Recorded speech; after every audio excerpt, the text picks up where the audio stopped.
వదినేదో బిడ్డ గురించి అంటే మీరంతా అలా వదినంటే ఎలా? మధ్యలో మాట్లాడి నాతో తన్నులు తిరకు.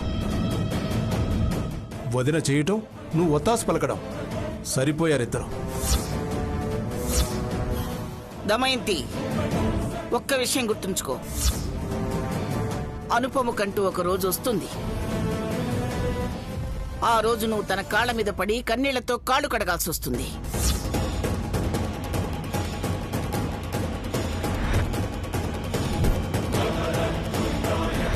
అనుపమకి అలాంటి రోజు రావాలంటే మరో జన్మ ఎత్తాలి.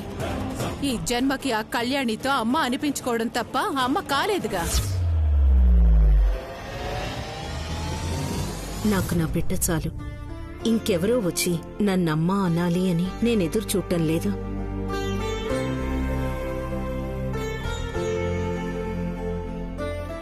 నీకు నన్ను కళ్యాణిని ఏడిపించటం వల్ల ఆనందం వస్తుంది అంటే అలాగే కానివ్వు. నీ ఆనందం కోసం రోజూ ఏడుస్తా.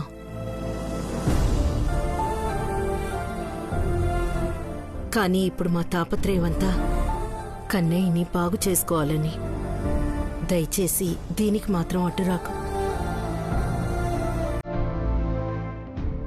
నా మనవడికి నీ చేత్తో ఏమీ చెయ్యొద్దు అంటున్నాను కదా. దమయంతి, నువ్వు ఇంకొక మాట మాట్లాడితే బాగుండదు. భర్తగా నేను కొంతవరకే భరించగలను. నా మనవడు ఆరోగ్యం కోసం వాళ్ళు తపన పడుతుంటే నువ్వు అడ్డుపడుతున్నావు. మర్యాదగా లోపలికి పో. ఏంటండి మీరు? లోపలికి పో.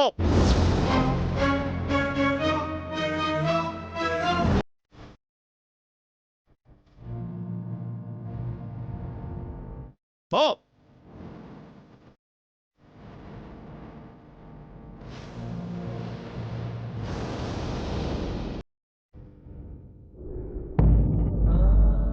క్షమించండి అత్తయ్య, కన్నవాళ్ళు మీ ముందు నేను అలా అరవాల్సి వచ్చింది. చీ కొట్టించుకునే చేష్టలు అది చేస్తుంటే ఇందులో నీ తప్పే ఉందయ్యా. అమ్మా అనుపమ, నువ్వు ఆ తాడు కట్టు.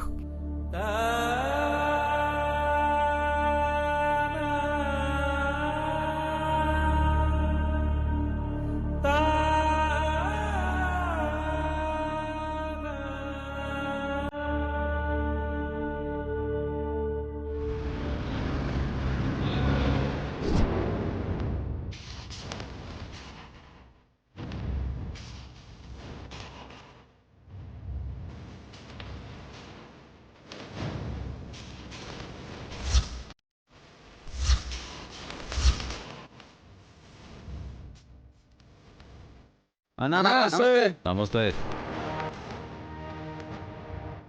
ఇగో ఈ బాక్స్ తీసుకుపోయి హైటెక్ సిటీ ఏరియాలో ఇయ్యాలి.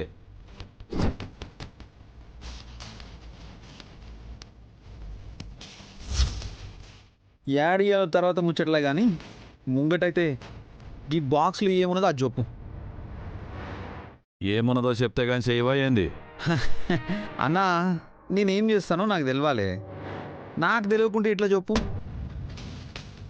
పొద్దున లేచినప్పటికెళ్ళి నువ్వు చేసేడు దందానే.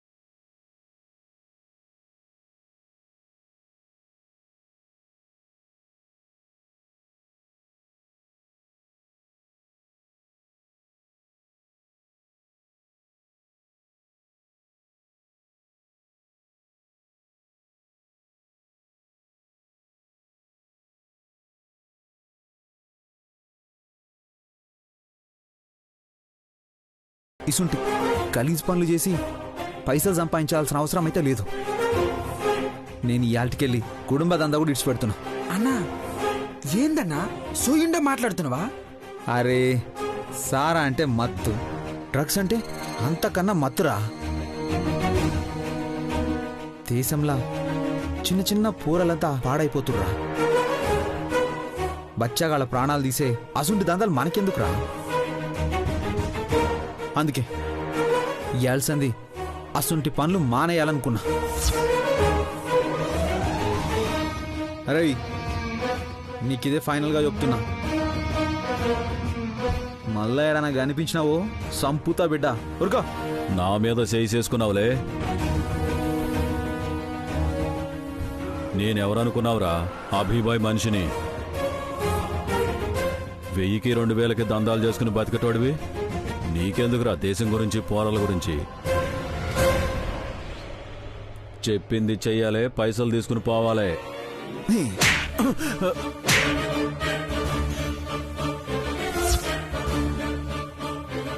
అరే ఓ సాలై, నేను 15 ఆగస్టు రోజు పుట్టినా. సర్రంత దేశభక్తి నా రక్తంలోనే ఉంటుందిరా. అయినా నాకెవడి మీద భక్తి ఉన్నది ఏందనేది నీకెందుకురా? నేనైతే ఈ పని చెయ్యా. నువ్వు ఈ పని చేస్తా ఈడ నాకు కనిపించినా ఇడిచిపెట్ట. చల్లాడు.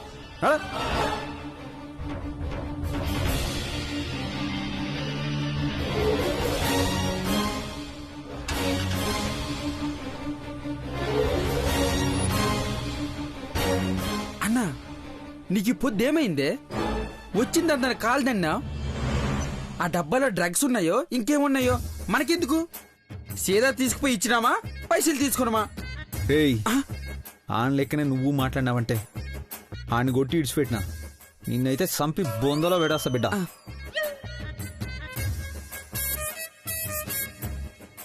వద్దురా. గా పోలీస్ పూరిని పానం లెక్క ప్రేమిస్తున్నా. గా పూరిని పెళ్లి చేసుకోవాలంటే నేను ఎట్లుండాలి? నేను ఇసుమంటి గలీజ్ దందాలని చేస్తున్నానని తెలిస్తే గా పూరి నన్ను ప్రేమిస్తుందా? నాతో లగ్గమంటే ముందుకొస్తుందా? అందుకే మనకి పైసలు కావాలి. బ్లాక్ టికెట్లు అమ్మితే వస్తాయి, చాలవనుకుంటే జేబులు కట్ చేస్తే వస్తాయి. గదేమైనా మంచి పని అన్నా? అరే మనం జనం పాడయ్యే పనులు చేయకూడదురా. చిన్న చిన్న మాయలు చేద్దాంరా. గానికి టికెట్ కావాలి, మనం కాదంటే ఇంకో తాను పోయి కొంటాడు. అందుకే టికెట్స్ అమ్ముదాం. ఇంకా జేబులు కొట్టుడు అంటావా? పైసలు జేబులో ఉన్నాయని ఆనికి భయం ఉండాలి. గానికి భయం లేనప్పుడు మనసుంటోళ్ళు భయంలో పెట్టాలి. అందుకే టికెట్లు అమ్ముదాం, జేబులు కొడదాం. ఈ 2 దందాలు చాలరా మనకి. చల్ నాడు చల్. పద పోదా.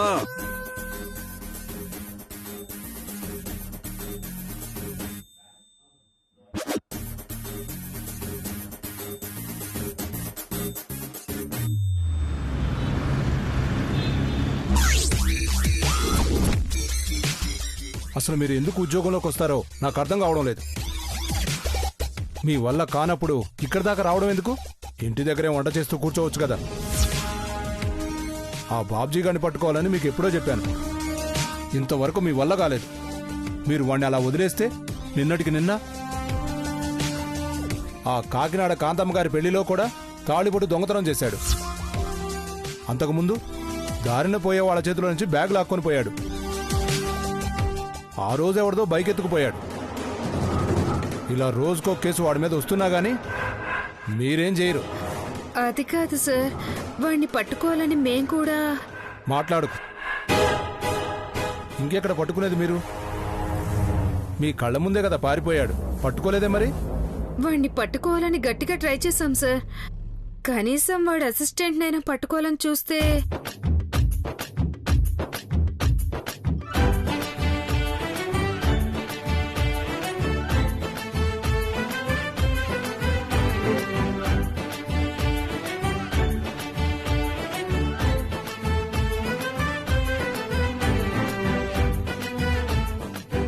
పట్టుకుంటాం సార్, ఎట్టి పరిస్థితుల్లోనైనా పట్టుకుంటాం. పట్టుకుంటాం అని చెప్పడం కాదు. ఆ బాబ్జీ గారిని, వాడి అసిస్టెంట్ని ఇద్దరిని నా కళ్ళ ముందు నుంచోబెట్టాలి. అది కూడా ఈరోజు సాయంత్రం లోపే. అలాగే సార్. ఈ రోజు వాళ్ళిద్దరిని మీరు అరెస్ట్ చేయలేకపోయారా మీ ఇద్దరి మీద నేను యాక్షన్ తీసుకోవాల్సి వస్తుంది. వాళ్ళని పట్టుకోవాలని మేము చాలా పట్టుదలగా ఉన్నాం సార్. చూస్తాను మీరు ఎంత పట్టుదలగా ఉన్నారు. ఈ రోజు ఎర్రగడ్డ థియేటర్లో సినిమా రిలీజ్ ఉంది. అక్కడ క్రౌడ్ ఎక్కువగా ఉంటుంది. సో ఇలాంటి చిల్లర దొంగలందరూ అక్కడికే చేరుకుంటారు. వెళ్ళి పట్టుకోవడానికి ట్రై చేయండి. Okay sir. మీ ఇద్దరి వల్ల ఎలా కాదని అర్థమైంది, కానీ ఇంకో ఇద్దరిని తోడుగా పంపిస్తాను, తీసుకెళ్ళండి. Okay sir. అవును, నువ్వొచ్చావు. కళ్యాణి ఎక్కడా? వస్తుంది సార్. ఈ రోజు పట్టుకున్నారా? సరే సరే, లేదంటే ఇద్దరు జాబులు వదిలేసి ఇంటికి వెళ్ళటానికి రెడీగా ఉండండి. Okay sir. నువ్వేంటయ్యా అలా చూస్తావు? వెళ్ళి టీ చెప్పు. అలాగే సార్.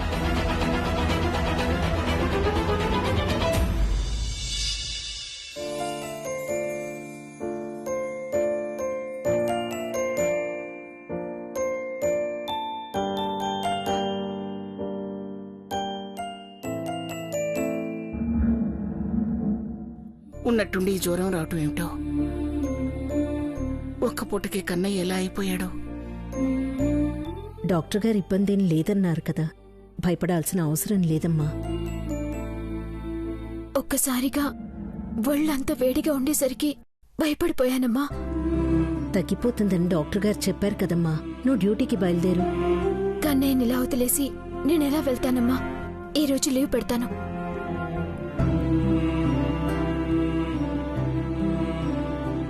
కొత్తగా ఉద్యోగంలో చేరావు, అప్పుడే సెలవు కావాలి అంటే మీ పై అధికారులు ఏమంటారోనమ్మా?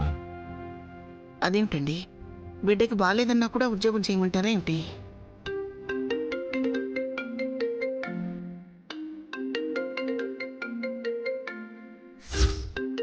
స్టేషన్ నుంచి ఫోన్. నాతో పనిచేసే కానిస్టేబుల్ చేస్తుంది.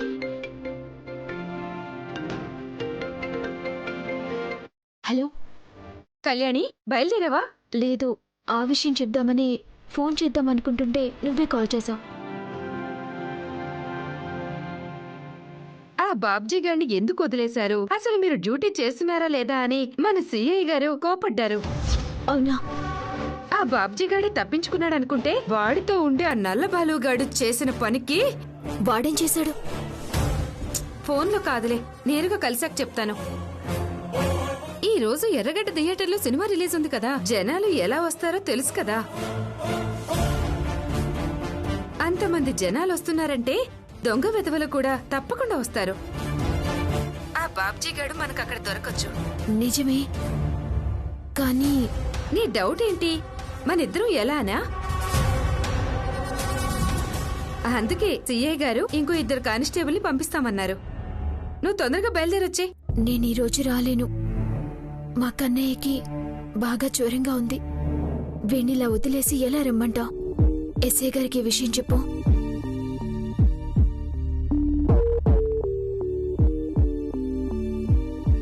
ఆయన మన మాట వినే పరిస్థితిలో లేరు కళ్యాణి.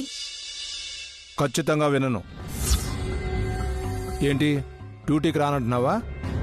అంతా నీ ఇష్టమేనా? అది కాదు సార్. కారణాలు అవసరం లేదు, నువ్వు డ్యూటీకి రావాలి. అవతల హోమ్ మినిస్టర్ గారి బందోబస్తు ఉంది. బాబుకి బాగోలేదు సార్. అసలే స్టాఫ్ తక్కువగా ఉన్నారు. వాళ్ళకు బాగలేదు వీళ్ళకు బాగలేదని డ్యూటీకి రాకపోతే ఎలా? చూడు, సినిమా థియేటర్ దగ్గర ఏ చిన్న గొడవ జరిగినా పై వాళ్ళకి నేను సమాధానం చెప్పుకోవాలి. అయినా నువ్వు రాలేను అంటే ఈ జాబ్ చేయడం నా వల్ల కాదని లెటర్ పంపు. అయ్యో, అది కాదు సార్. డిస్కషన్స్ వద్దు. వస్తావా లెటర్ పంపిస్తావా డిసైడ్ చేసుకో.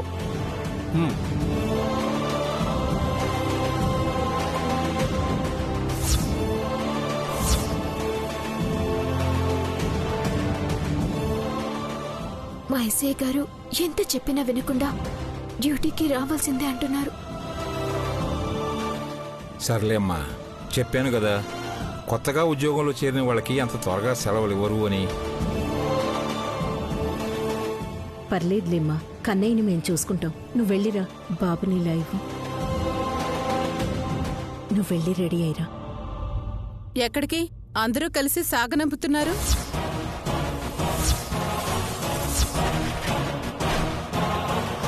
ఉద్యోగానికి. ఏంటి ఉద్యోగం? బిడ్డకి ఒంట్లో బాగోలేకపోతే వాడికంటే ఉద్యోగం ఎక్కువైందా? అదేమన్నా ఇంట్లో పనా? నీలాగా నాకు ఓపిక లేదని మానేయటానికి? ప్రతిదానికి నాతో పోల్చకండి. దాని పాటికి అది ఉద్యోగం చేసుకుంటూ పోతే వాణ్ణెవరు చూసుకోవాలి? మనం అందరం ఉన్నాం కదా దమయంతి. ఆ మనల్లో నేను లేను నానా. కళ్యాణి, ఈ రోజు నువ్వు ఇల్లు కదలడానికి వీల్లేదు, అంతే.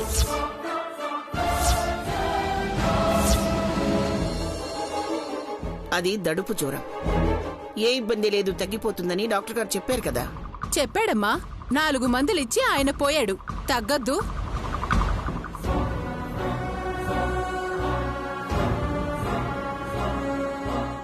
వదినా, వెళ్ళనివ్వు. ప్రతిదానికి నువ్విలా అడ్డుపడితే ఎలా? కన్నయ్యని సరిగ్గా చూడకపోతేనే కదా నువ్వు కళ్యాణిని సాధించగలిగేది. ఇంట్లోనే ఉంటే కన్నయ్యని దగ్గరుండి చూసుకుంటుంది. అప్పుడు నీకు తిట్టే అవకాశం ఎక్కడొస్తుంది? ఏంటే మా అక్క చెవి కొరుకుతున్నావు?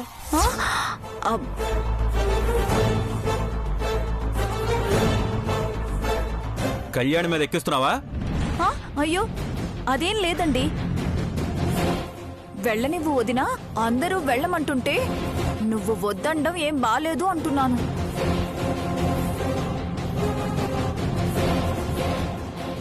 అవునా? నీ నోట్ నుంచి అలాంటి అమృత వాక్యాలు ఎప్పటి నుంచి వస్తున్నాయి? పల్లవి చెప్తుంది కూడా అదే లేరా? సర్లే, ఉద్యోగానికి వెళ్లకుండా పై వాళ్లతో మాటలు పడ్డమెందుకు? వెళ్ళిరా. దమయంతి కూడా వెళ్ళమంది. వెళ్ళి రెడీ అవ్వమ్మా. కళ్యాణి, బిడ్డ గురించి నువ్వేం దిగులు పడాల్సిన పని లేదు. నువ్వు ప్రశాంతంగా పని చేసుకునిరా. వెళ్ళు.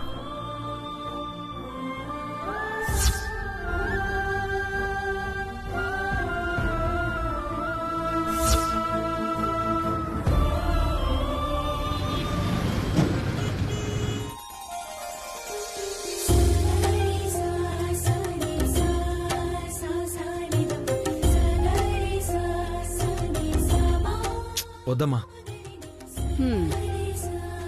ఒరే, రాత్రి నుంచి ఆలోచిస్తానే ఉండారు.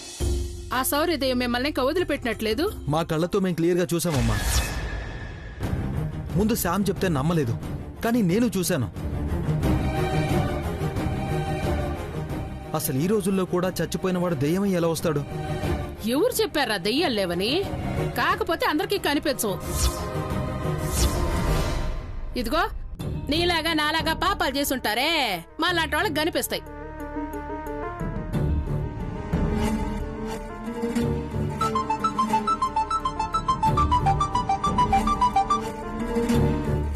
చెప్పు.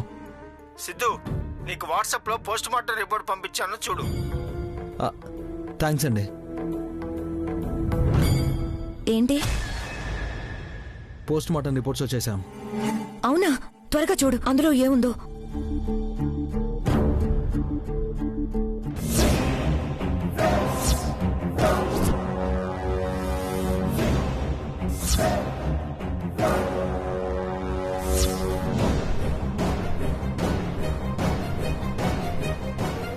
ఈ రిపోర్ట్స్ని బట్టి 100% శౌర్య చనిపోయాడు శామ్.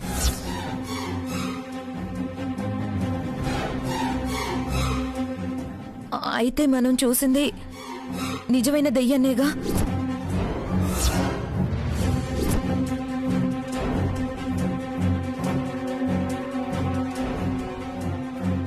శౌర్య, నువ్వేడ గొడవచ్చుండవా?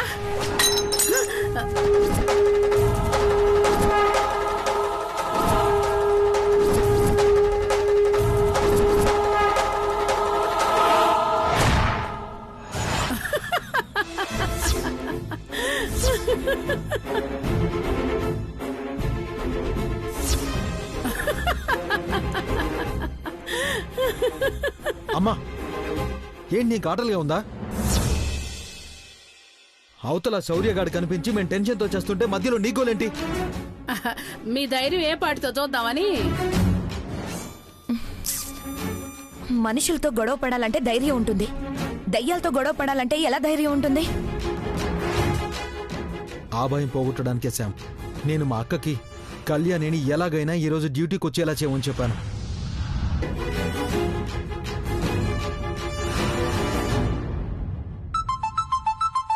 ఇదిగో 100 years మా అక్కే కాల్ చేస్తుంది. చెప్పక్క. అవునరా తమ్ముడు, హడావిడిగా ఫోన్ చేశావు. కళ్యాణిని ఎలాగైనా డ్యూటీకి వచ్చేలా చేయమని చెప్పావు. ఎందుకురా? అయినా కళ్యాణి డ్యూటీకి వస్తే నీకేంటి, రాకపోతే నీకేంట్రా? మీరు అనవసరంగా దాని కంట పడకండి, మళ్ళీ లేనిపోని ఇబ్బందులొస్తాయి. అక్క మాకు చిన్న డౌట్ వచ్చిందిలే అక్క, అది తీర్చుకుందామనే. డౌటా? ఏం డౌట్ రా? దేని గురించి? బా ఎవ్వరికైనా చెప్పొచ్చు, నీకు మాత్రం అస్సలు చెప్పకూడదు. అరే తమ్ముడు, ఎందుకంటే నీ నోట్లో ఏది దాగదు కదా. ఆ ఇంట్లో వాళ్ళకి ఎవరికొకరికి చెప్తావు. అంటే అక్కని నాకు కూడా చెప్పవా? ముందు మా డౌట్స్ క్లియర్ చేసుకొని ఇవ్వక్క, ఆ తర్వాత నీకు చెప్తాం. నువ్వైతే నేను చెప్పినట్టు కళ్యాణిని డ్యూటీకి వచ్చేలా చేయి. కళ్యాణి వస్తుందిలే. వస్తుందా? అది చాలక్క, ఉంటాను. అరే తమ్ముడు. ఎస్ శామ్, కళ్యాణి డ్యూటీకి వస్తుంది. తన మీద ఒకసారి అటాక్ చేద్దాం. కళ్యాణి మీద అటాకా? మళ్ళీ ఆ సౌరి ఆత్మొచ్చి మనల్ని చావగొడుతుంది.